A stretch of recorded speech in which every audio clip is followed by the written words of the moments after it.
গল্পকথন by Kallol chapter 2তে আমাদের আজকের নিবেদন রমাপদ চৌধুরীর লেখা বনবাতাস।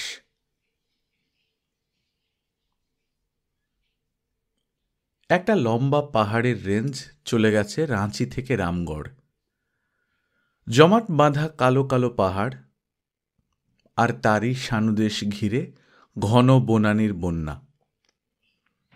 এক পাহাড় আর আরেক পাহাড়ের মাঝে ছোট ছোট উপত্যকা, দেশি বিদেশি মানুষের বসতি সেখানে, দেহাতি গাঁও, ডেরা আর ডিহি। রেলপথের রাস্তাটা নয়, রাঁচি থেকে পালামৌ হয়ে ঘুরে এসেছে সড়কটা, মহুয়া মিলন, লাপড়া, রায় হয়ে, পাহাড় ডিঙিয়ে, পাহাড় কেটে, পাহাড়ের গায়ে চক্র দিয়ে। মহুয়া মিলনের ভেতর দিয়েও গেছে এই সড়ক। সড়কের গায়ে হেলানো ভগ্নশৃঙ্গ অনুপর্বত, মহুয়া মাদার আর আমলকি ইউক্যালিপটাসের ফাঁকে ফাঁকে উকি দেয় বাংলো টাইপের বাড়ি, উঁচু প্লিন্থের ওপর সিমেন্টের রোয়াক আর টালির ছাদ। এরই মধ্যে সবচেয়ে জাঁকালো বাংলোটির বারান্দায় প্রতি সন্ধ্যায় যে ভদ্রমহিলা বসে থাকেন তিনি আরতি দেবী। আজও ক্যানভাসের কেদারায় বসে জাফরিকাটা রেলিংয়ের ফাঁক দিয়ে উদাস চোখে তাকিয়েছিলেন তিনি। এই সময়টায় চুপ করে আকাশের দিকে তাকিয়ে থাকতে বেশ লাগে, বেশ নিরুপদ্রব শান্তিতে কাটানো যায় এটুকু অবসর। আজ কিন্তু বিরক্তি বোধ করছেন আরতি দেবী। ঠিক বিরক্তি নয়, এক বিরাট শূন্যতা যেন জেঁকে বসছে তার মনে। ক্রমশ তার কাছে দুনিয়ার সমস্ত আনন্দ উচ্ছ্বাস যেন নিরর্থক হয়ে উঠছে। স্বামীকে ভালোবাসতে পারেননি বলে দুঃখ ছিল না তার, বরং গর্ব ছিল। সামাজিক প্রয়োজনের অঙ্গ ভেবে মেনে নিয়েছিলেন তাকে, অথচ আজ আবার নতুন করে ভাবতে হচ্ছে। আশ্চর্য মানুষের মন। একটা লোকের অভাব, বিশেষ করে যে স্বামীকে ভালোবাসেননি কোনোদিন, সেই স্বামীর অভাব গভীরভাবে অনুভব করতে হচ্ছে। মনতোষের মৃত্যুতে এমনভাবে নিঃস্ব হয়ে যাবেন তিনি, আশঙ্কারও অতীত ছিল। বাতাস নীলচে হয়ে আসছে, আর একটু পরেই চাঁদ উঠবে, অজস্র তারাও। নীলাভ রেশমি শাড়িতে জ্বলবে অগণিত রূপালী চুমকি। দূরের পাহাড়ি বনটায় হয়তো ছুটে আসবে মৃগমাতৃকার দল। চিত্রিতা হরিণীর শাড়ি সরল সারঙ্গ দৃষ্টিতে তাকিয়ে দেখবে আকাশ আলোর বন্যা। ছলছলিয়ে উঠবে টুংরি নদীর জল। গায়ের চাদরটা ভালো করে জড়িয়ে নিয়ে নড়ে চড়ে বসলেন আরতি দেবী। বহুক্ষণ থেকে একটা করুণ সুর কেঁপে কেঁপে ভেসে আসছে। অবিরাম গতিতে ছন্দিত হচ্ছে বাঁশের বাঁশির মিঠে মেঠো সুর। ক্লান্ত নটির নূপুর নিক্কনের মতো সে সুর কোকিয়ে কোকিয়ে ভেঙে পড়ছে। হঠাৎ ভেঁপু আর ঢোলক বেজে উঠল উদ্দাম হয়ে। আগুন জ্বালিয়ে জলসা জমাচ্ছে ওরাও আর মুন্ডার দল। ওরা নাচবে, গাইবে। মন মাতালের দল মহুয়া রসের দেহাতি হাঁড়িয়া খেয়ে নেশায় চুর হয়ে থাকবে, মাতলামি করবে। কালো মেঘের বোরকা তুলে স্পষ্ট হয়ে উঠছে ঘষা মাজা রেকাবিখানা। জ্যোৎস্নার প্লাবন নামছে। জোয়ার উথলে পড়ে আলোয় পৃথিবী ভাসিয়ে দিবে এখনই। অনতিপ্রস্থ টুংরি নদীর ওপর কংক্রিটের সাঁকোটা স্পষ্ট হয়ে উঠবে। একজোড়া তরুণ তরুণীর ঝাপসা চেহারা চোখে পড়ল আরতি দেবীর, অনু আর সুস্মিতা। অবাধ আনন্দে মশগুল হয়ে বিশ্রমভালাপে মেতে রয়েছে ওরা। সাঁকোর শেষে বেদিটার উপর বসে আছে দুজনে। সুস্মির বুকে মাথা এলিয়ে দিয়েছে অনু। সিলুটের ছবির মতো ঝাপসা হলেও বুঝতে পারলেন আরতি দেবী। কথার ফাঁকে ফাঁকে খিলখিল করে হেসে উঠছে সুস্মি। দু এক টুকরো হাসির রেশ ছিটকে কানে আসছে, সশব্দ হাসি, খুব তীক্ষ্ণ আর খুব গভীর। মাঝরাতে কাঁচ ভাঙার মতো ধারালো আওয়াজ।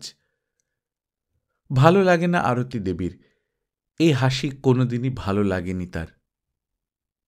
মনে পড়ে তার কুমারী জীবনেও এই হাসি শুনেছেন তিনি। আজকের মতো অসুখী ছিলেন না সেদিন, তবু ভালো লাগেনি সেই হাসি। বিবাহপূর্ব জীবনে প্রতিবেশী নবদম্পতির ঠিক এমনি ধরনের উচ্চকিত হাসি সহ্য করতে পারতেন না তিনি, আজও পারেন না। অনুকে আর আপন ভাবতে পারেন না আরতি দেবী। আর সুস্মি অসহ্য, যেন জাত বৈরী।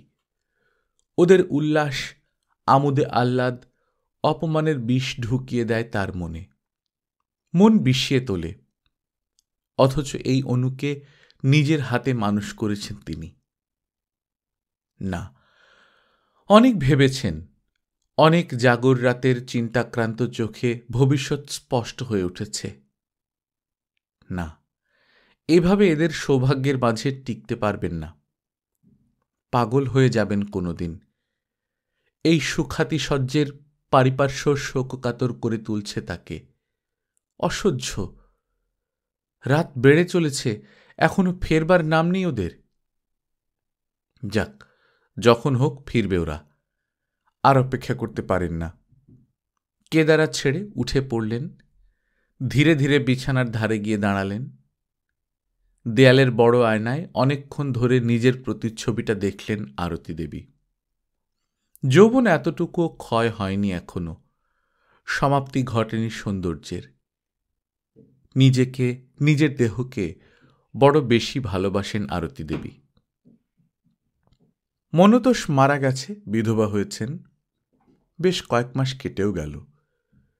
কিন্তু থান কাপড়ের কাপড়টো দিয়ে নিজের মনকে ছদ্মবেশ পড়াতে পারেন না তিনি।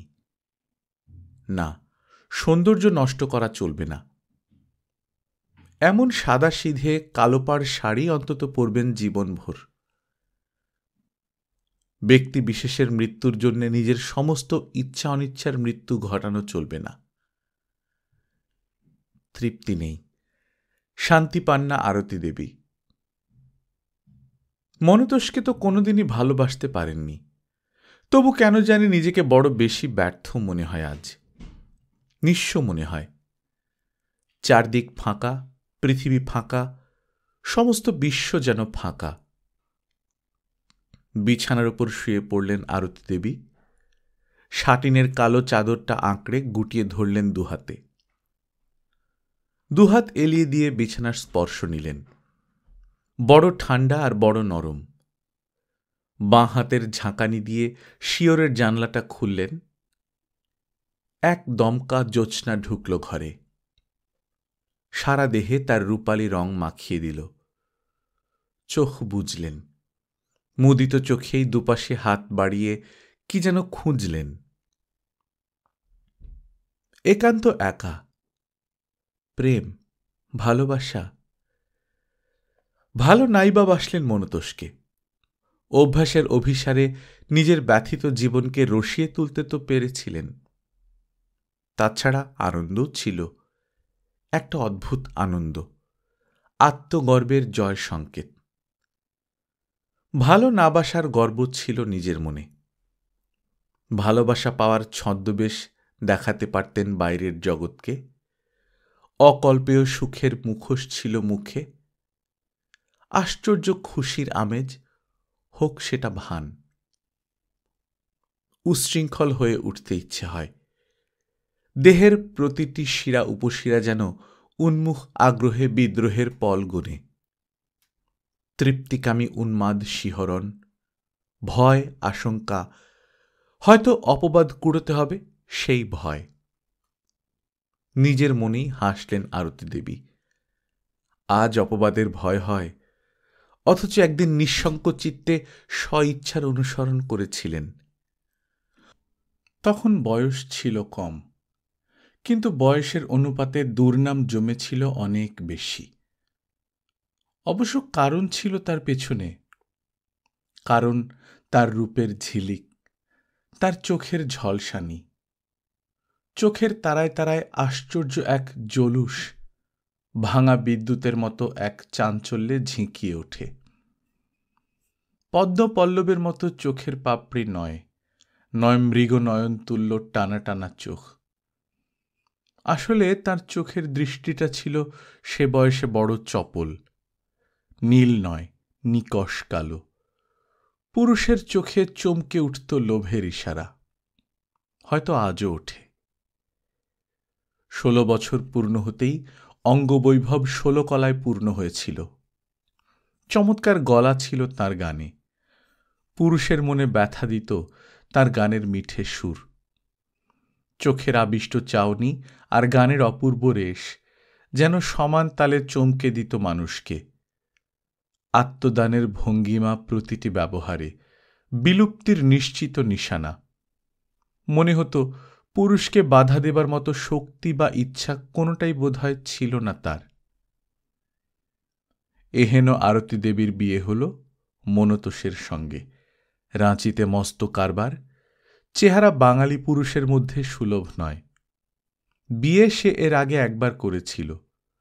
বছর আষ্টেক আগে একটি পুত্র সন্তান রেখে স্ত্রী মারা যায় মনতোষের। তারপর থেকে মনের গহনে স্বর্গীয়া স্ত্রীর স্মৃতি পুষে দিন কাটাচ্ছিল মনতোষ। অনুকে মানুষ করার ব্রত নিয়ে 8টা বছর কাটিয়ে এসে হঠাৎ একদিন মর্জি বদলে গেল তার। আরতি দেবীর বিয়ে হল এহেন মনতোষের সঙ্গে। প্রথম যেদিন এখানে আসেন আরতি দেবী, আজও মনে পড়ে তার। আজ অতি পরিচয়ে নিরস হয়ে উঠলেও মহুয়া মিলনের ওই ছোট প্ল্যাটফর্ম অপরিচয়ের চোখে অনেক অনেক রোমাঞ্চের সৃষ্টি করেছিল।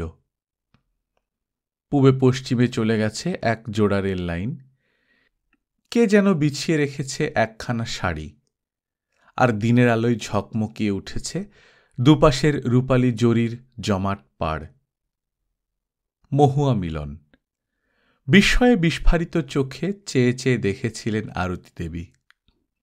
নাম সার্থক করে নব উন্মেষিত উপনিবেশের গায়ে গজিয়ে উঠেছে অঢেল অফুরন্ত মহুয়ার বন। ধূসর বাতাস তখন সাঁঝের ঘোমটা টেনে দিচ্ছে পশ্চিমের রক্ত মেঘে, আর লাল কাঁকরের সর্পিল রাস্তা বেয়ে ছুটে চলেছে মনতোষের গাড়ি। আরতি দেবীর পাশে মনতোষ। অদ্ভুত এক শিহরণ জাগছে নববধূর মনে, নতুন এক অভিজ্ঞতা। বন বনান্তে শ্যামলিমার ছাউনি ফেলেছে অজস্র পল্লব মহুয়ার ভিড়। চারপাশের আবহাওয়ায় ভেসে আসছে উচ্ছ্বাসের স্রোত। চাঁপা রঙের মহুয়া জমেছে গাছে গাছে, নেশার আমেজ, মিঠে সুগন্ধ, রসালাপে আনন্দ বিভোর মত্ত মধুপের গুঞ্জন। ক্ষীণতটার টুংরির ক্ষয়িষ্ণু স্রোতে নুড়িতে নুড়িতে লাগে স্পর্শ। জলোচ্ছ্বাসে ফেটে পড়ে স্তিমিত সঙ্গীত। টুংরির বুকে কংক্রিটের সাঁকো, মাদল মৃদঙ্গের তালে তালে ওরাও মুন্ডাদের নাচ, মাদল মৃদঙ্গের তালে তালে ওরাও মুন্ডাদের নাচ আর গান। আরতি দেবীর আজও মনে পড়ে। বাড়ির সামনে লাল সিমেন্টের উঠোনে পাশাপাশি দুখানা বেতের কেদারায় বসেছিলেন তারা। মোহমুগ্ধ চোখে নবপরিণীতা স্ত্রীর দিকে তাকিয়েছিল মনতোষ। আর আরতি দেবীর ঠোঁটে কৌতুকের হাসি, অনভ্যাসের কৌতুক। হাসি পেয়েছিল আরতি দেবীর মনতোষের চোখে মুখে কৃতজ্ঞতার ইঙ্গিত দেখে। সবেতেই যেন আরতি দেবীকে সন্তুষ্ট করার চেষ্টা। ভালোবাসা, প্রেম, কত কি স্বপ্ন বুনতে শুরু করেছিল হয়তো। অথচ আরতি দেবী সেদিনও জানতেন এই মনতোষী 8 বছর ধরে প্রথম পক্ষের মৃত সহধর্মিণীর স্মৃতি পুষে কাটিয়েছে। হাসি পেয়েছিল তার, তবু চোখের দৃষ্টিতে মোহমুগ্ধ সুতৃপ্তির প্রলেপ এঁটে রেখেছিলেন। আজও মনে পড়ে আরতি দেবীর। আয়ার সঙ্গে বেরিয়ে ফিরল অনু, 8 বছরের ছেলে অনু। আয়া পুরনো কর্তা ও নতুন কর্ত্রী ঠাকরুনকে সেলাম জানিয়ে অনুকে তাদের সামনে রেখে চলে গেল। ছেলেকে কাছে টেনে আনলে মনতোষ। লজ্জার হাসি হেসে বললে, এই অনু। উল্লসিত আনন্দে তাকে কোলে টেনে আনলেন আরতি দেবী। বললেন, এসো অনু, তুমি আমার কাছে এসো। উঠে দাঁড়িয়ে দুহাতে জড়িয়ে ধরলেন অনুকে।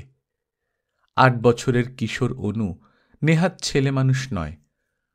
অনভ্যস্ত আদরে লজ্জায় লাল হয়ে উঠল সে। মুহূর্ত কয়েকের মধ্যেই আরতি দেবী বিপর্যস্ত করে তুললেন তাকে।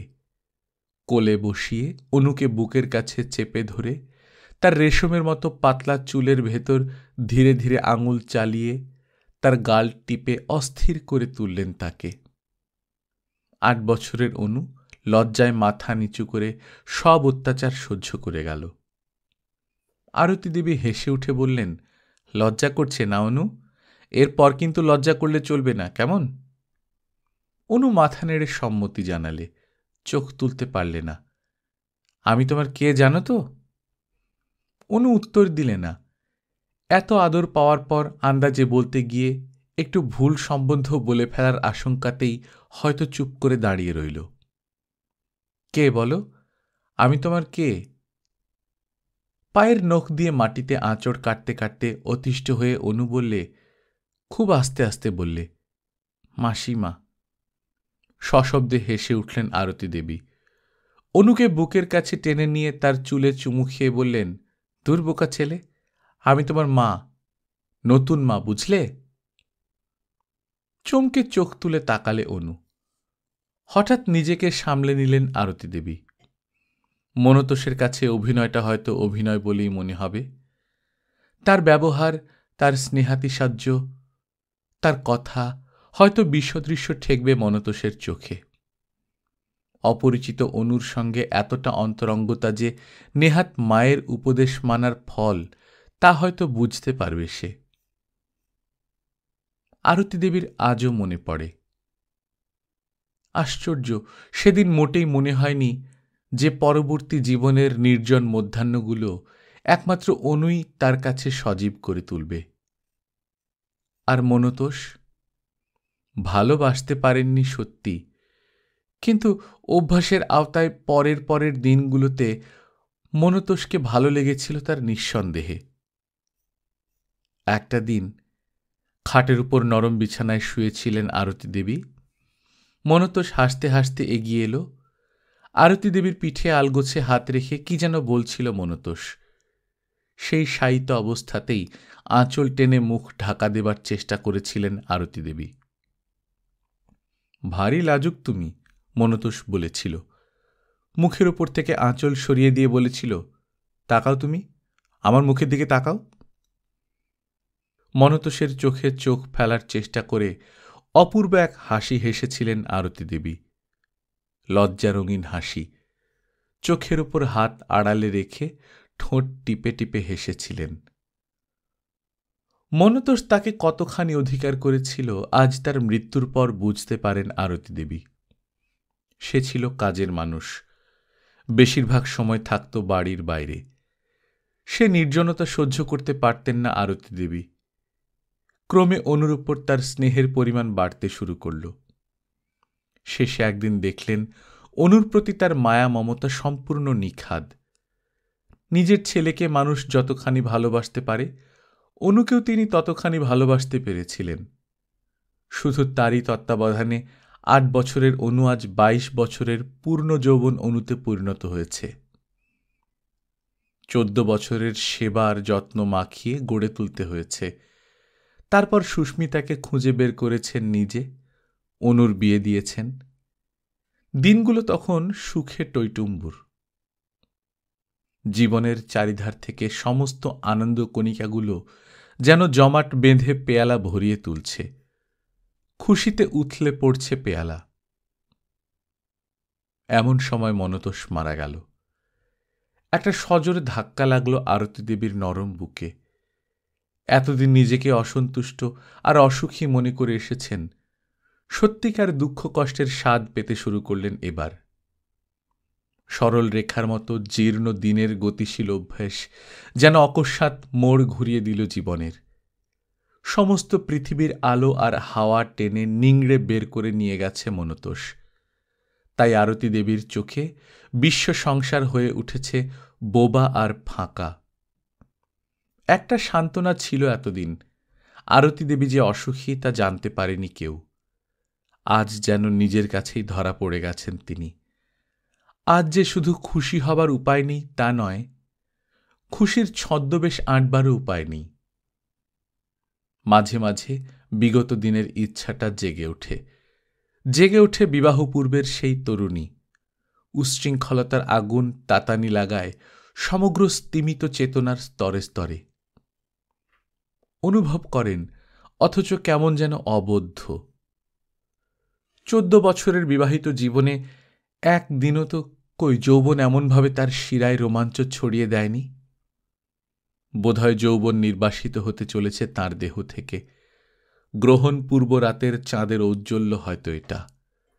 কে জানে প্রৌঢ়ত্বের এলাকায় পা দিতে চলেছেন কিনা, কে জানে। রক্তে দোলা লাগে, রক্ত নেচে উঠে, মাতিয়ে তোলে দেহ আর মন।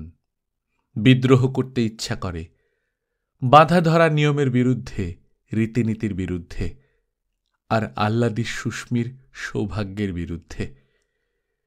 কিন্তু বিশেষ একটা সংস্কার ক্রমাগত আঘাত করছে তার ইচ্ছার দেওয়ালে।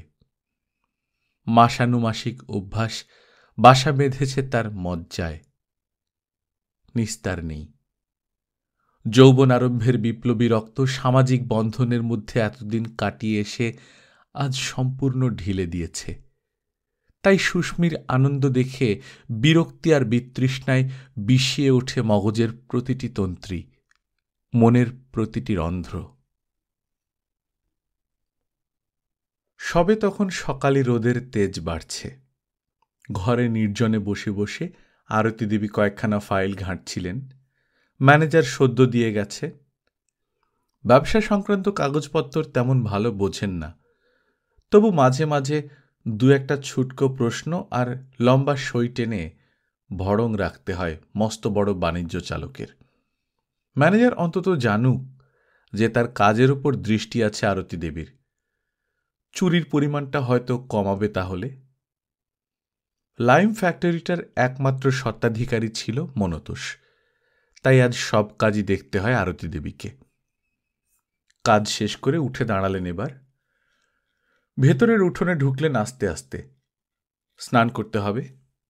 ভোরবেলায় স্নান করা এ বাড়ির রীতি। ক্লান্ত বোধ করছিলেন আরতি দেবী। আজকাল সামান্য কাজেই ক্লান্ত হয়ে পড়েন। চৌবাচ্চা ঘর থেকে সদ্য স্নান সেরে এসেছে অনু। উঠোনের একপাশে দাঁড়িয়ে দেখলেন আরতি দেবী। জলে ভাসছে সুগন্ধি সাবানের সাদা ফেনা। তোয়ালে বুলিয়ে গায়ের জল মুছছিল অনু। আরতি দেবী দাঁড়িয়ে দেখলেন। আপনা থেকেই তার ঠোঁটের কোণে দুলে উঠল এক ফালি মিষ্টি হাসি। সম্পূর্ণ চোখে তাকিয়ে দেখলেন অনুর সুন্দর দেহ, পেশিবহুল হাত, কাঁধের কাজটা কি মসৃণ। চওড়া বুক আর বিস্তৃত কপালে খুদ কুঁড়োর মতো বিন্দু বিন্দু জল। শিকড় সিক্ত পুরুষ দেহের অপরূপ সৌন্দর্য দেখছিলেন আরতি দেবী। মোহময় দৃষ্টি তাঁর চোখে। গর্বের ফল্গু বইছিল তার মনের অন্তঃস্থলে। হঠাৎ চোখ ফেরাতেই চোখাচোখি হয়ে গেল সুস্মির সঙ্গে।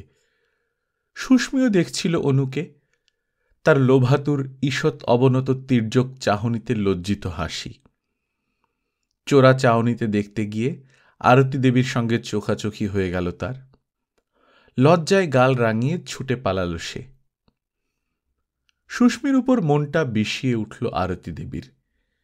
বিদ্বেষের বাষ্প ঠেলে উঠল পাঁজরে পাঁজরে। ঈর্ষা। নিজের মনেই হেসে ফেললেন আরতি দেবী।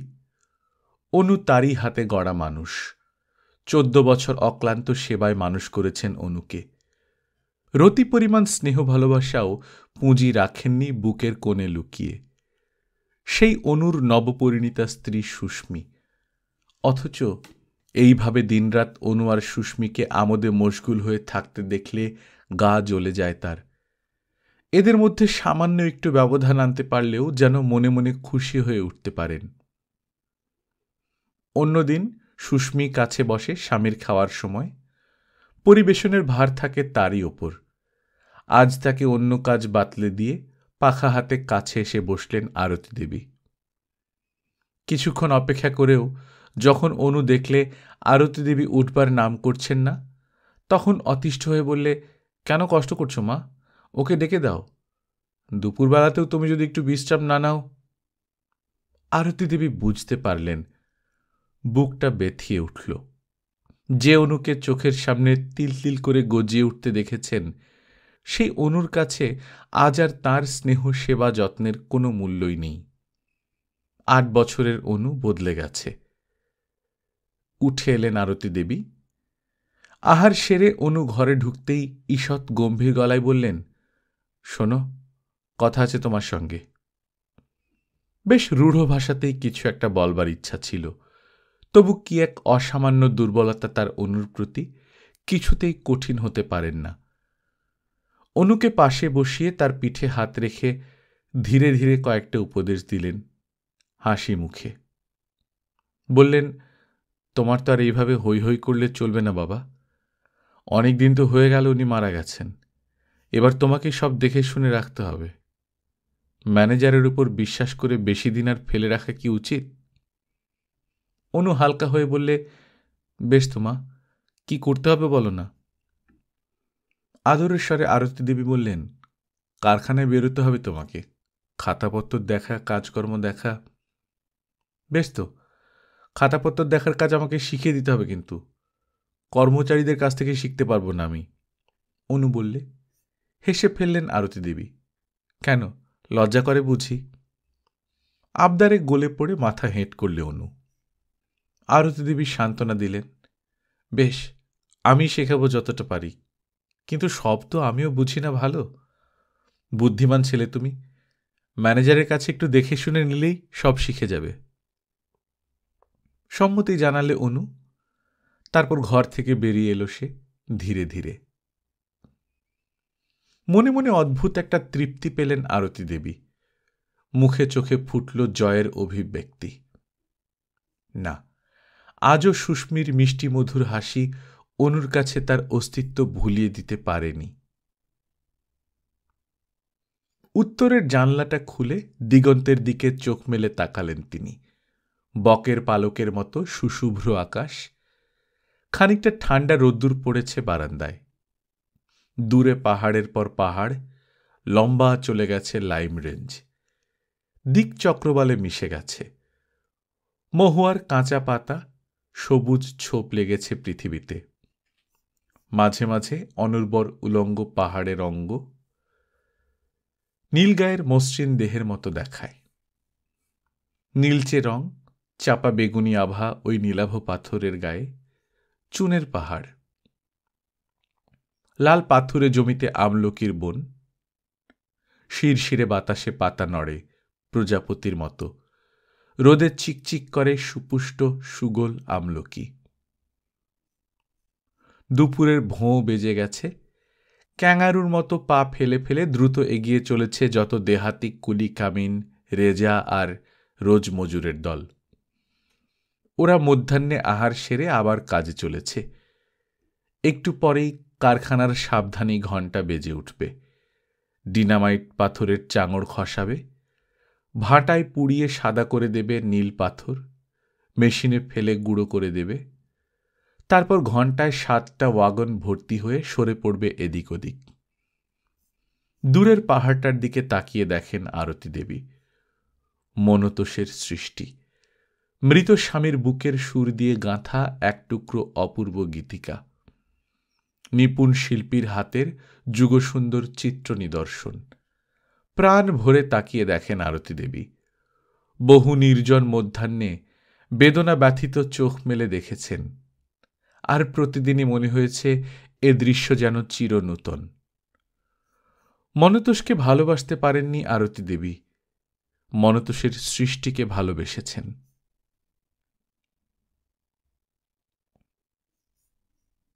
নিয়মিত কারখানা যাতায়াত শুরু করে দেয় অনু।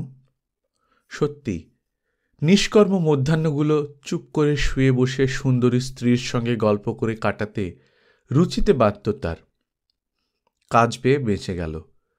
সকাল 8টা থেকে 12টা অবধি, মাঝে 2 ঘন্টা বিশ্রাম, 2টো থেকে বিকেল 5টা অবধি আবার কারখানা। কাজ করার মধ্যে ডুবে গেল অনু। তা বলে আনন্দালাপে পূর্ণচ্ছেদ পড়েনি। অনেক রাত অবধি নানা দিকে দুজনে ঘুরে বেড়ায় বনে বাদারে, নদীর তীর ধরে ধরে। দিনের অপ্রাপ্তিটা পুষিয়ে নেয়। কস্তুরী মাতাল হরিণীর মতো লাল মেঘের দিকে, সাদা চাঁদের দিকে ছুটে বেড়ায় সুস্মিতা অনুর পেছনে পেছনে। একটা ছোট ক্যামেরা কিনেছে অনু। বিকেলে দুজনে যখন বেড়াতে বেরোলো, একখানা পুরনো খবরের কাগজে সেটা মুড়ে মায়ের চোখ ফাঁকিয়ে নিয়ে এলো অনু। পরপর অনেকগুলো ছবি তুলল সুস্মির, নানা ভঙ্গির, কখনো দাঁড় করিয়ে, কখনো বসিয়ে, কখনো সুস্মি যখন ছুটোছুটি লাফালাফি করছে তখন। তারপর যখন ক্লান্ত বোধ করলে, তখন সবুজ দুর্বা ঘাসের জাজিমে দেহ এলিয়ে দিলে ওরা। রাত হয়ে আসে। আকাশে দেখা দেয় সোহাগী চাঁদ। ক্ষীণতটা টুংরির ক্ষীণ সুর তরঙ্গ ভেসে আসে। শোঁ শোঁ করে খানিকটা ঝোড়ো হাওয়া ঘূর্ণির মতো পাক দিয়ে দিয়ে আকাশে উঠে শুকনো পাতা ছড়িয়ে ছুঁড়ে দেয়। ক্রমশ দমকা বাতাসের বেগ বেড়ে চলে। ধুলোয় ধুলোয় চারিদিক কুয়াশা ভোরের মতো ঝাপসা হয়ে ওঠে। জ্যোৎস্নার গায়ে ময়লা ধরে। কপট শঙ্কার ছাপ পড়ে সুস্মির মুখে। কাছে সরে আসে সে, অনুর গায়ে গা ঘেঁষে। ভয় করছে? সবল হাতটা সুস্মির পিঠের উপর রেখে অনু প্রশ্ন করে। উত্তর দেয় না সুস্মি। কান পেতে ঝড়ের শব্দ শোনে। বিভ্রান্ত চোখে চেয়ে দেখে ঝড়ের প্রলাপ। কি ভয় করছে? আবার প্রশ্ন করে অনু। হ্যাঁ। অনুর চোখের উপর দুটি গভীর শান্ত চোখ ফেলে মাথা নাড়ে সুস্মি। তবে চলো বাড়ি ফিরি। না। দুজনেই হেসে ফেলে সশব্দে। ঝড়ের মত্ততা আসে কমে। এক ফালি রাতের ছায়া এসে পড়ে ওদের ওপর। আকাশের দিকে তাকিয়ে দেখে কালো কাজল মেঘে ঢেকে গেছে চাঁদের মুখ। সাদা আকাশের গায়ে আরও অনেক কালো মেঘ জমে ওঠে। সুরতাশ্রিত হস্তিনীর মতো যেন গড়িয়ে নেমে আসছে মাটিতে। বৃষ্টি নামবে হয়তো এখনই। জল বাতাসের শীতল স্পর্শে দেহ মন রোমাঞ্চিত হয়ে ওঠে। সুস্মিকে বুকের কাছে টেনে নেয় অনু। প্রতিদিনের মতো আজও লাইম রেঞ্জের সার্চ লাইটটা ক্রমশ ঘুরে চলেছে অবিরত। দূরে বৃষ্টি নেমেছে, গুঁড়ি গুঁড়ি জলের ফোঁটা, ঝকঝকে বরফের কুচির মতো।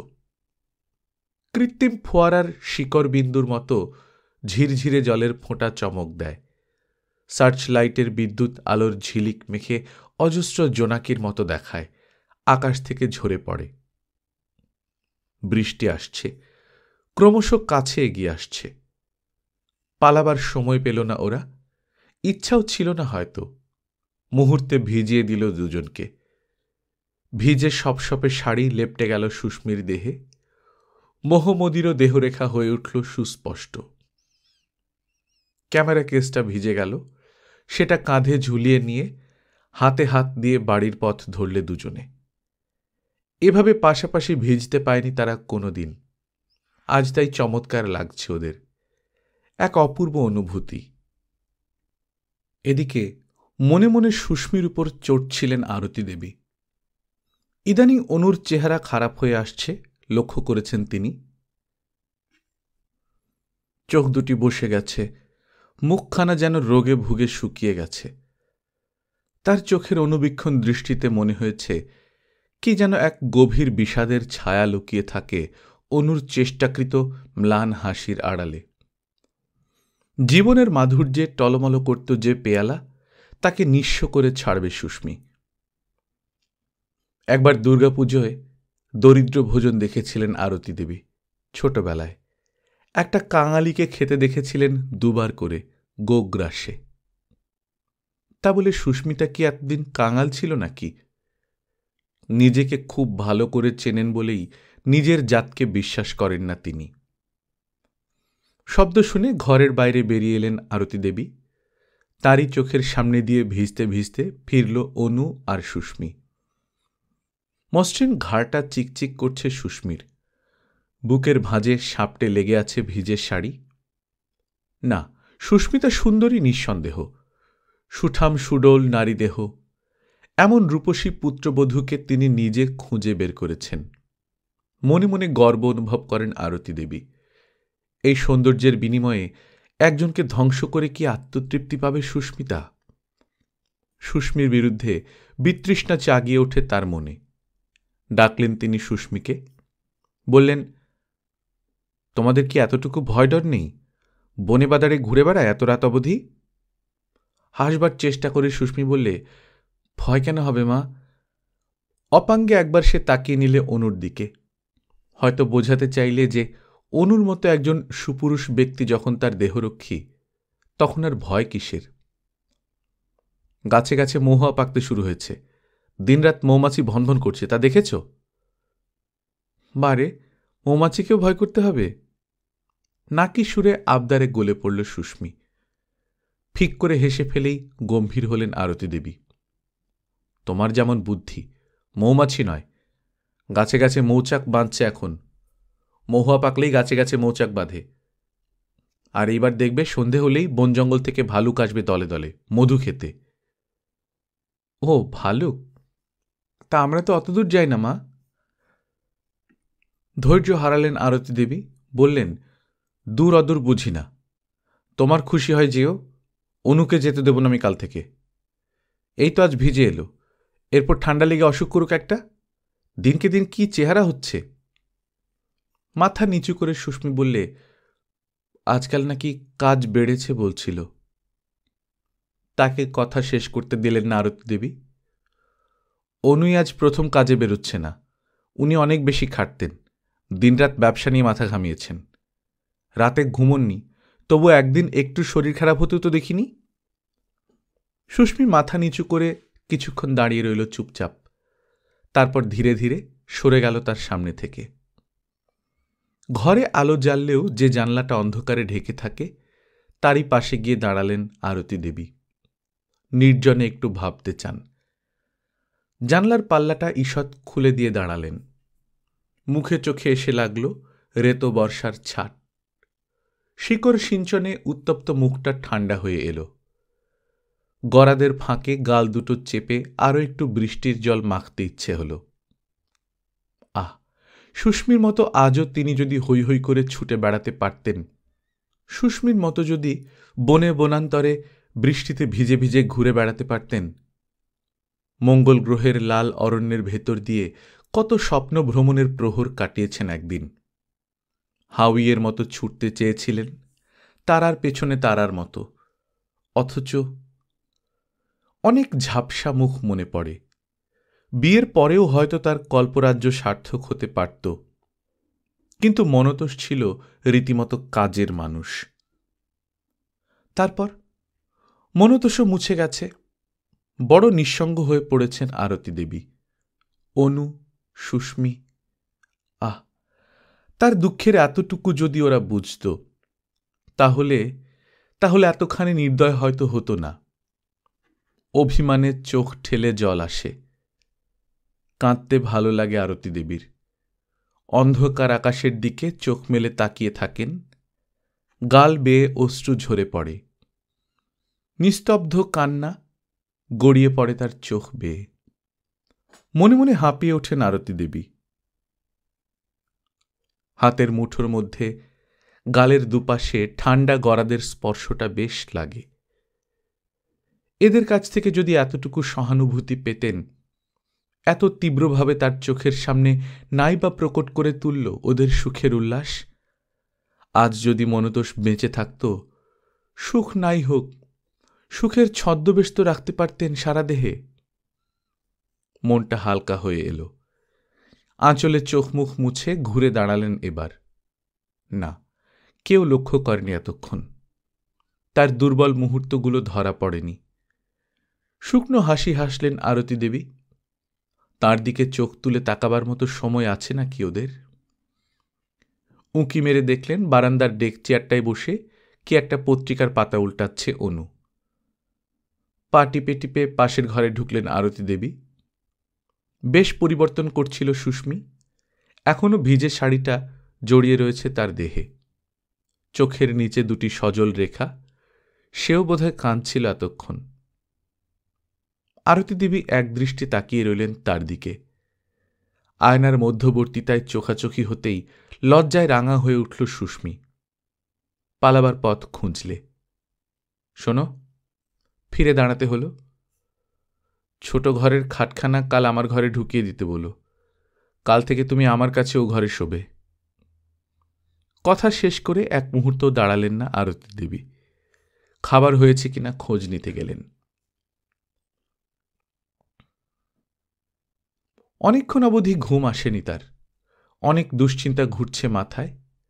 আয়নায় দেখেছেন নিজের চেহারা, দেখে নিজেই আঁতকে উঠেছেন। এ কি, দুটো গহ্বরের মধ্যে কাচের মার্বেলের মতো ঝাপসা চোখ। তার সেই পুরুষ মনোহারী চোখ জোড়া আজ এমন হয়ে গেছে যেন তেজ নেই, আনন্দ নেই, জীবন নেই। ভাবতে ভাবতে কখন বিছানায় লুটিয়ে পড়েছিলেন, ঘুমিয়ে পড়েছিলেন কখন। মাঝরাতে হঠাৎ ঘুম ভেঙে গেল আরতি দেবীর। বিছানায় উঠে বসলেন। কেমন যেন একটা নিঃস্ব বাতাস থেকে থেকে ধাক্কা দিচ্ছে বুকে। বুকের ব্যথা ফেনিয়ে উঠতে চায়, কিছু একটা ভাবতে ইচ্ছে করে, কিন্তু কিছুই যেন মনে পড়ে না। ছটফট করতে ইচ্ছে হয়, ছুটে বেড়াতে চান উন্মাদের মতো। সমস্ত বুকটা যেন ফাঁপা হয়ে গেছে। বুকের ভেতর থেকে কে যেন এক মুঠো মাংস তুলে নিয়েছে। অসহায়, নিঃস্ব, নিঃশেষিত। বালিশের উপর মুখ গুঁজে ঠান্ডা উপাধানের পরশ নেন, এপাশ ওপাশ করেন। ঘুম আসছে না আর, ঘুম আসছে না। চোখ বুজে কল্পনা করেন পাশেই মনতোষ শুয়ে আছে। হাত বাড়িয়ে একটা বালিশ চেপে ধরেন। কল্পনা করেন পাশে শুয়ে আছে মনতোষ। ওষ্ঠে ওষ্ঠ ছুঁয়ে পাতলা কণ্ঠে কানে কানে কি যেন বলছে। ভালোবাসা, প্রেম, আরো কত কি। বুঝলে, স্বর্গেও সুখ পাচ্ছি না আমি তোমাকে ছেড়ে এসে। সত্যি ভালোবাসা? আচ্ছা, তোমার খুব কষ্ট হয় না? চলে এসো, চলে এসো লক্ষ্মীটি, আরো কাছে, আমার বুকের মধ্যে। অদ্ভুত আনন্দে শিউরে উঠলেন। চোখ চেয়ে উঠে বসলেন আবার। খাঁ খাঁ করে উঠল বুকটা। না, স্বপ্ন রোমন্থন করে লাভ নেই। যা হারিয়েই গেছে ফিরে পাবার উপায় নেই। বিছানা ছেড়ে উঠে এলেন আরতি দেবী। বারান্দায় গিয়ে দাঁড়ালেন আস্তে আস্তে। বৃষ্টি শেষ হয়ে গেছে বহুক্ষণ। আকাশ পরিষ্কার হয়ে গেছে। আকাশে জ্বলছে কোটি কোটি তারা। ভাঙা চাঁদ চমক দিচ্ছে। কল্লোলিনী টুংরির মিহি আওয়াজ আসছে ভেসে। কবরস্থানের মতো নিশ্চুপ পড়ে আছে সারা বিশ্ব। কোথাও নেই এতটুকু আওয়াজের লেশ। শুধু টুংরি নদীর টুংটুং আওয়াজ। সম্মার্জনীর মতো অন্ধকার মুছছে সার্চ লাইটটা, অবিরত ঘুরছে। আস্তে আস্তে বিছানায় এসে বসলেন আরতি দেবী। নিজের মনেই পা দোলাতে লাগলেন। মনতোষ ভালোবাসেননি কোনোদিন, তবু এত বাঞ্ছনীয় মনে হচ্ছে কেন আজ? অভ্যাসের তাগিদে? কে জানে। কালো শাটিনের চাদরে হাতের উল্টো পিঠটা ঘষতে থাকেন আরতি দেবী। একটা ঠান্ডা কিছু স্পর্শ করতে ইচ্ছে করে। একটা শিশির শীতল আবরণী যদি তার দেহের উষ্ণতা ঢেকে দিতে পারত। একটা সুমিষ্ট সুরের বাঁশি যদি এমন সময় তাকে ঘুম পাড়িয়ে দিত। আবার বিছানা ছেড়ে উঠে দাঁড়ালেন আরতি দেবী। ঔৎসুক্য আর আগ্রহ জেগে উঠেছে। পা টিপে টিপে এগিয়ে এলেন। খুব আস্তে, নিঃশব্দে। অনুর ঘরের জানলাটার কাছে এসে চুপচাপ দাঁড়িয়ে রইলেন কিছুক্ষণ। অন্ধকারে মুখ লুকিয়ে জানলার ফাঁকে উঁকি মারলেন একবার। পর মুহূর্তেই লজ্জায় কানের কাছটা ছমছম করে উঠল। চট করে সরে এলেন। উষ্ণতায় জ্বালা করে উঠল চোখের কোণ দুটো। আরতি দেবীর কালো কুরঙ্গ নয়নে এক লোভার্ত আনন্দের আধিক্য চকচক করে উঠল। ধীরে ধীরে নিজের বিছানায় এসে লুটিয়ে পড়লেন আরতি দেবী। পরের দিন আরতি দেবী যখন ঘুম থেকে উঠলেন, বেলা তখন অনেক। জানালা দিয়ে তাকিয়ে দেখলেন রোদ বেড়ে উঠেছে। পূবের পথ অনেকখানি অতিক্রম করে এসেছে সজীব সূর্য। তাড়াতাড়ি উঠে এসে মুখ হাত ধুলেন আরতি দেবী। তারপর বাইরের বারান্দায় ডেক চেয়ারটা খুলে বসলেন। ছোট্ট টুলের উপর দৈনিক দুখানা পড়েছিল। দেয়াল ঘড়িটার দিকে তাকালেন। শহর কলকাতা নয় এটা, খবরের কাগজ আসে এখানে অনেক বেলায়। আরতি দেবী নিজেই বিস্মিত হলেন। লোকাল ট্রেনটা কখন চলে গেছে ঘুমের ঘোরে টের পাননি। বাংলা কাগজখানা টেনে নিয়ে চোখ বোলাতে শুরু করলেন। বাচ্চা চাকরটা চায়ের ট্রে নিয়ে এসে রাখল, রেখে ভেতরে চলে গেল সে। পরক্ষণেই অনু আর সুস্মি এলো। সামনের কেদারাটায় বসল অনু। দাঁড়িয়ে দাঁড়িয়ে চা পরিবেশন করলে সুস্মি। কাগজ থেকে চোখ তুলে তাকালেন আরতি দেবী। তোমরা চা খাওনি এখনো? অনু ইংরেজি সংবাদপত্রটি তুলে নিতে নিতে বললে, তুমি ঘুমোচ্ছিলে যে? আরতি দেবী হাসলেন। চোখ দেখে মনে হচ্ছে তুমিও খুব বেশি আগে ওঠোনি। সুস্মি ভিজে চুলের রাশিটা মুঠো করে সামনে তুলে ধরে বললে, আমার কিন্তু অনেকক্ষণ স্নান হয়ে গেছে। তাহলে আর চা খাওয়ার প্রয়োজন নেই বলো? সুস্মি বললে, বারে, স্নান করে বুঝি চা খেতে নেই? আরতি দেবী সহাস্যে বললেন, বেলা 11টার সময় খায় না? আমরা এখনই উঠলাম তাই। সুস্মি বাংলা কাগজের একটা বিজ্ঞাপনের দিকে আঙুল দেখালে, দেখুন না, বলছে বেলা 11টায় 1 কাপ চা হলে। মৃদু হাসলেন আরতি দেবী। চায়ের পেয়ালাটা তুলে নিয়ে অনুকে প্রশ্ন করলেন, কাজে যাবে না আজ? যাব, উঠতে দেরি হয়ে গেল। ওরা তিনজনে বসে কিছুক্ষণ আবল তাবল বকে গেল। তারপর এক সময় অনু উঠে গেল। সুস্মিরও সংসারের কাজে ডাক পড়ল। ভাঁড়ারের চাবি নিয়ে চলে গেল সেও। খানিক পরে আরতি দেবী দেখলেন অনু বেরিয়ে গেল।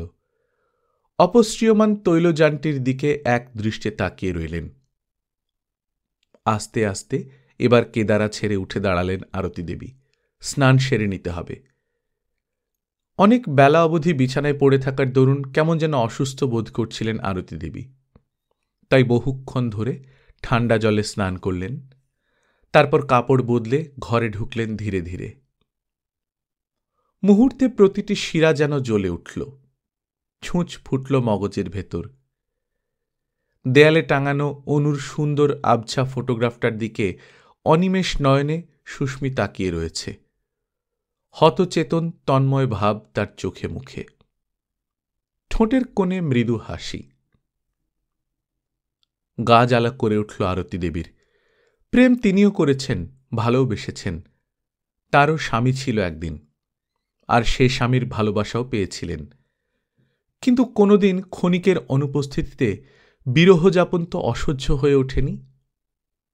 সুস্মির এই স্বামীর প্রতি অতিরিক্ত অনুরক্ত হওয়াটা স্ত্রৈণ পুরুষের ব্যবহারের মতো ক্লেদপঙ্কিল মনে হয় তার। সহ্য করতে পারেন না। গত সন্ধ্যার আদেশটা তাই আবার মনে পড়ে গেল তার। চাকরটাকে ডেকে সুস্মির সামনেই বাড়তি সিঙ্গেল বেডখানা তার নিজের ঘরে আনালেন। সুস্মিকে বললেন, এখন থেকে তোমার বিছানাপত্র আনিয়ে ব্যবস্থা করে রাখো। আর কিছু বলতে হল না, সুস্মি বুঝতে পারল। দুপুরে অনু যখন আহারে বসল, অনেক চেষ্টা করেও লজ্জায় নবব্যবস্থার কথাটা বলতে পারল না সে। সন্ধ্যার সময়ের সুযোগ পেয়েছিল, অনুর সঙ্গে নিরালার সঙ্গ পেয়েছিল, তবু বলতে পারেনি। রাত্রে সুস্মি যখন আরতি দেবীর ঘরে শুতে এলো, তখন আরতি দেবী দেখলেন সুস্মি আঁচল চাপা দিচ্ছে চোখে। আনন্দ পেলেন, শান্তি অনুভব করলেন আরতি দেবী। জয়ের অভিব্যক্তি ফুটল তার মুখে চোখে। খানিক পরে সুস্মি টের পেল আরতি দেবী ঘুমিয়ে পড়েছেন। ওর ইচ্ছে হল নিঃশব্দে এই ঘর থেকে পালিয়ে যেতে। অনুর কাছে ছুটে যেতে ইচ্ছে হল, কিন্তু সাহস হল না। চুপ করে বিছানায় পড়ে পড়ে ভাবতে লাগল। ঘুমোবার চেষ্টা করলে অন্ধকারে চোখ চেয়ে পড়ে রইল। অনুরও ঘুম আসছিল না। পাশের ঘরে একাকী শুয়ে শুয়ে ছটফট করছিল সে। ঘুম আসে না, বিছানায় ছটফট করে আর ভাবে তার নীরস ভাগ্যের কথা। নিয়তির চাকা ঘুরতে ঘুরতে যেন দুঃখের ত্রিশূল ফলাটা অনুরই বুকে এসে খোঁচা দিচ্ছে। এ যেন ঝড়ের আগে কালো মেঘ গুটিয়ে আসছে ক্রমশ। নির্বিষ অভিমানের কুয়াশা আচ্ছন্ন করে ফেলে তার সমগ্র চেতনা। পাঁজরে পাঁজরে গুমরে মরে বৈপ্লবিক আক্রোশের নিষ্ফলতা। অভিশাপের ছোঁয়াচ লেগে নিঃস্ব হয়ে আসে টলমল সুখের পেয়ালা। নিঃশেষিত হয়ে আসছে তার উচ্ছ্বসিত আনন্দের উচ্ছ্বস্রোত। স্তব্ধ নিশীথের অন্ধকারে বালিশে মুখ চেপে বহুক্ষণ ভাবলে অনু। ক্রমশ তার কাছ থেকে দূরে সরে যাচ্ছে সুস্মি। আজ অনেক রাত অবধি আশায় আশায় ধৈর্য ধরে অপেক্ষা করেছে সে। শেষে আন্দাজে এবং অনুভবে টের পেয়েছে পাশের ঘরে আরতি দেবীর কাছে শয্যা নিয়েছে সুস্মি। অভিমানে চোখ ছেপে জল আসছে তার। মার আদেশ, কিন্তু সুস্মি জানায়নি কেন তাকে? তারপর বহু চেষ্টা করেছে অনু, ঘুম আসেনি। শুধু অপেক্ষা করেছে, হয়তো সুস্মি আসবে। রাতের অন্ধকারে হয়তো লুকিয়ে চলে আসবে সুস্মি। অধীর আক্ষেপে প্রতীক্ষা করেছে সে। কপাটের খিলটা খুলে রেখে দীর্ঘ দীর্ঘ প্রহর অতিক্রম করে চলে অনু। অনেক রাত অবধি জেগে কাটিয়েছে সুস্মি। আর চোখে তাকিয়ে দেখেছে সে আরতি দেবীর নিদ্রিত মুখের দিকে। নিঃসন্দিগ্ধ হয়েছে, ইচ্ছে হয়েছে ছুটে চলে আসতে, তবু পারেনি। সাহস হয়নি। ভয়, আশঙ্কা, শঙ্কিত বুকের স্পন্দন গুনে গুনে রাত কাটিয়েছে, কিন্তু আসতে পারেনি অনুর কাছে। ভয় হয়েছে যদি জেগে ওঠেন আরতি দেবী। আর লজ্জা, তার অযাচিত অভিসার দেখে অনু কি মনে করবে? সারা রাত্রি জেগে অপেক্ষা করেছে অনুর দিক থেকে কোনো শব্দের ইঙ্গিত ইশারা পাবার আশায়। রাত জেগেছে, কিন্তু অনু নিশ্চুপ, অনু নিঃশব্দ। জাগর রাত্রি তার ব্যর্থ হয়েছে। ব্যথিত চিন্তায় কোন ফাঁকে ঘুমিয়ে পড়েছে সে। ভোর হয়ে এসেছে। কাচের সার্সি ভেদ করে ঢুকেছে এক ঝলক রূপালী আলো। কিসের একটা শব্দে চমকে জেগে উঠল সুস্মি। ঘুম টুটে গেল। একটা তীক্ষ্ণ হাসির আওয়াজ। সকালবেলাকার নিঃশব্দতা ভেঙে গমকে উঠছে কাঁচ ভাঙার আওয়াজ। বাতাস চিরে চিরে একটা উন্মাদ হাসির ঝলক। চকিতে ফিরে তাকালে সুস্মি। পর মুহূর্তেই বালিশে মুখ ঢেকে পড়ে রইল সে। ঘুমের ভান করে পড়ে রইল। চোখ বুজে স্তম্ভিত বিস্ময়ে বোবা হয়ে রইল সুস্মি। ভোর হয়েছে, ঠান্ডা বাতাস আসছে কেঁপে কেঁপে, আর সাদা আকাশ। শিশির ভেজা শ্বেত কমলের মতো সাদা আকাশ। সমুদ্রের ফেনার মতো ফুটফুটে ফর্সা আকাশ। গলানো সোনার মতো এক মুঠো রাঙা মেঘ পূবের নিচু নভদিগন্তে। আঁকাবাঁকা টুংরি নদীর জল চমক দিচ্ছে সূর্যের কিরণ লেগে, যেন এক ফালি ভাঙা বিদ্যুৎ। পাকা মহুয়ার মিঠে সুগন্ধ আনছে নেশার আমেজ। আমলকির শাখায় শাখায় কচি সবুজ পাতার ঝালর। লাইম রেঞ্জের কুয়াশার ফাটা ফাটা চাদর ঝুলছে। রসপিপাসু অনু তাকিয়ে থাকুক সেদিকে। রতিবিলাসাকাঙ্ক্ষী কৃষ্ণ সারিণীর মতো তন্ময় বিহ্বল দৃষ্টিতে তাকিয়ে আছেন আরতি দেবী। দেয়ালের বড় আয়নাটায় নিজের বিস্ত্রস্ত রূপ দেখছেন আর হাসছেন। হাসির প্রতিধ্বনি মিলিয়ে যাচ্ছে নেচে নেচে। মাতালের হাসি, উন্মাদের হাসি।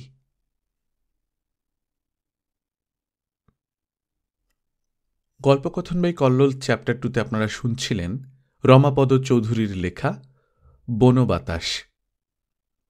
এই গল্পটি পড়ার সময় আমার অদ্ভুত একটা অনুভূতি হচ্ছিল, কারণ আপনারা যারা বাংলাদেশের তারা অনেকেই জানেন গত 7 কিংবা 8ই মে বাংলাদেশে একজন তরুণ পুলিশ কর্মকর্তা আত্মহত্যা করেন এবং তার পরবর্তীতে সংবাদ মাধ্যমে বা অন্যান্য সামাজিক যোগাযোগ মাধ্যমে ঘটনার যে বিবরণ উঠে আসে তাতে খুব স্পষ্টভাবেই তার মা এবং স্ত্রীর মধ্যে একটা জটিল সম্পর্ক, যেই সম্পর্কটা অনেকটা আমাদের এই গল্পের মতোই।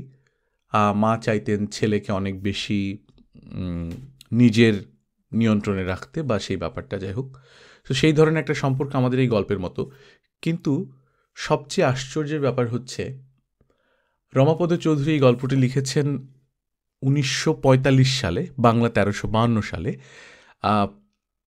আর আজকের এই যে ঘটনাটা ঘটল, সেদিনের ঘটনাটা, এই ঘটনার শাশুড়ির নাম হচ্ছে আরতি সাহা এবং সেই ছেলেটির স্ত্রীর নাম সুস্মিতা সাহা।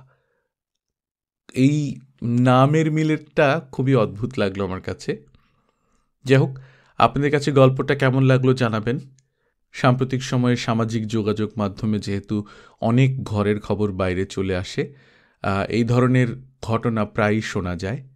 অনেক ধরনের বিভিন্ন জটিল মনস্তাত্ত্বিক সম্পর্কের গল্পগুলো সামাজিক যোগাযোগ মাধ্যমে আসে। আমি খুবই অদ্ভুত লেগেছে গল্পটি পড়ার সময়, বিশেষ করে নামের মিলটার কারণে। এরকম কাকতাল তো আসলে সহজে দেখা যায় না। যাই হোক, আপনারা জানাবেন কেমন লাগলো। গল্প পাঠ ভালো লাগলে বন্ধুদের সঙ্গে শেয়ার করবেন। গল্পকথন বাই কল্লোল চ্যানেলের কন্টেন্ট ক্রিয়েশনকে যদি স্পন্সর করতে চান, patreon.com/কল্লোল এই লিঙ্কে গিয়ে সাপোর্ট করতে পারেন। নিজে ভালো থাকবেন, আশেপাশের লোকজনকে ভালো রাখবেন। টাটা।